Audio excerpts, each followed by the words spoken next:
Assalamualaikum warahmatullahi wabarakatuh. Perkenalkan, nama saya Nabila Natania. Saya pembawa cerita horor. Sebelum saya membawa cerita horor, alangkah baiknya kalian subscribe, like, comment, and share ya.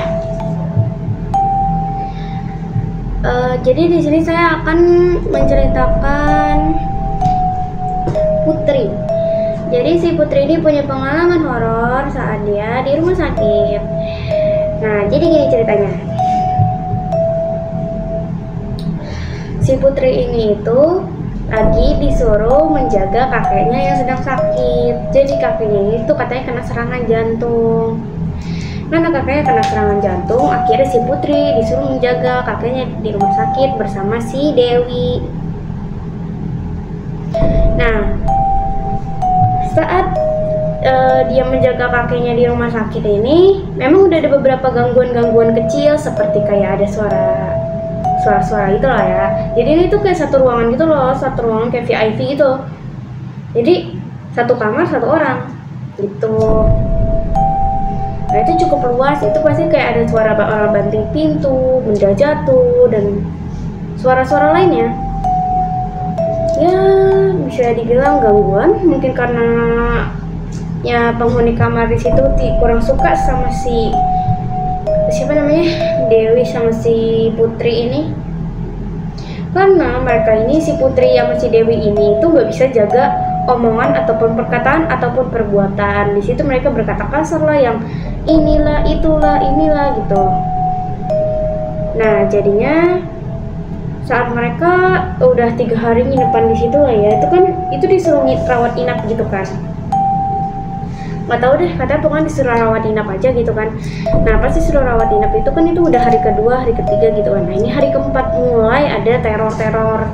Jadi si Putri ini itu kan ceritanya dia lagi mau ke kamar mandi, nyuruh si Dewi ngejaga kakeknya dulu.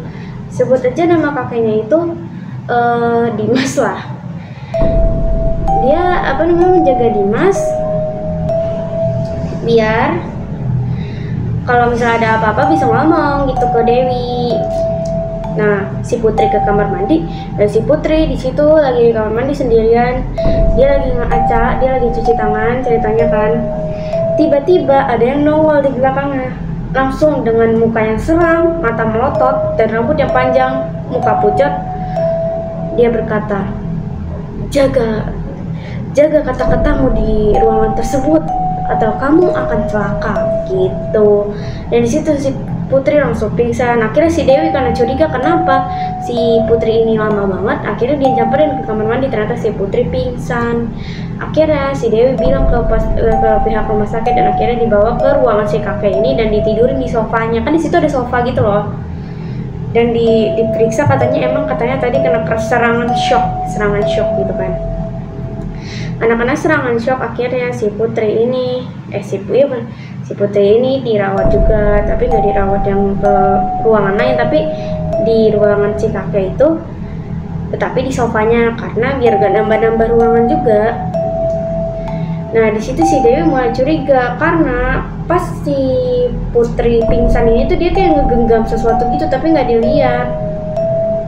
Nah udah tuh si Putri bangun, dia menjelaskan semuanya ke Dewi, dan mungkin dia bilang, "Alah lu mah mungkin karena kecapean jaga kakek, kan lu bagian malam." Karena dia tuh, si Putri itu ngejaga si kakek ini bagian malam, si Dewi jaga bagian siang. Nah terus si Dewi ini gak percaya awalnya, tapi setelah itu dia percaya, karena seperti ada yang kan itu kayak pintu, di tengahnya itu ada kaca gitu loh buat ngeliat keluar atau ke ini. Nah akhirnya si Dewi pun melihat ada sesosok cewek yang sedang melotot ke arah mereka berdua dengan tatapan yang tajam penuh dendam.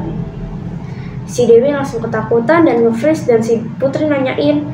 Terus si Dewi tiba-tiba pingsan, dan ternyata pas bangun-bangun kenapa dia rame sekali nih, orang-orang tuh rame banget di samping dia gitu kan, kayak dokter, suster, ustadz gitu kan. Ditanyain sama Putri, "Lu kok bisa kesurupan sih, Dew? Perasaan tadi lu baik-baik aja, tapi awalnya lu nge-freeze dulu." Nah akhirnya si Dewi menjelaskan kalau dia melihat sesosok perempuan. Udah merinding guys, merinding sumpah.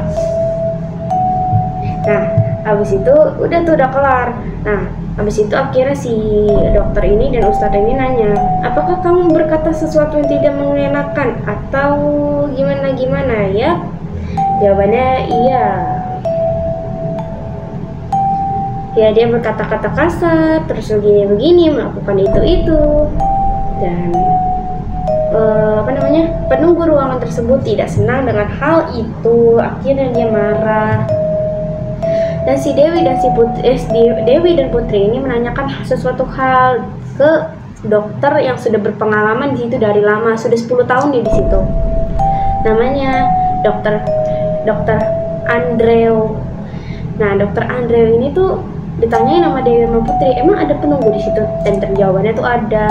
Jadi dulu itu ada seorang wanita yang emang udah nempatin kamar itu udah 2 tahun karena dia kena penyakit apa gitu.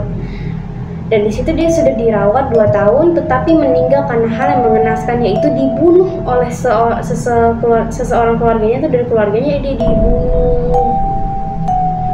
Jadi ya mengenaskan matinya. Dan gak sampai situ aja, sampai rumah si Dewi, si Putri diteror habis-habisan, sampai si Dewi dan Putri ini kena gangguan jiwa gara-gara hal-hal yang tidak mengenakan tersebut. Nah, jadi sekarang katanya masih kena gangguan jiwa. Dan pesan yang aku dapat ini, kataku jangan berkata-kata kasar kalau lagi di tempat yang kita bukan kenali dan kita baru menempati tempat tersebut, karena pasti penunggunya tidak senang. Oke, sekian cerita dari saya, dari Dewi dan Putri. Terima kasih sudah bercerita. Bukan Dewi dan Putri, tapi ya udah kita ngomongin saja ya. Makasih. Sebelum saya akhiri video ini, alangkah baiknya kalian subscribe, like, comment, and share. Terima kasih. Assalamualaikum warahmatullahi wabarakatuh. Bye bye.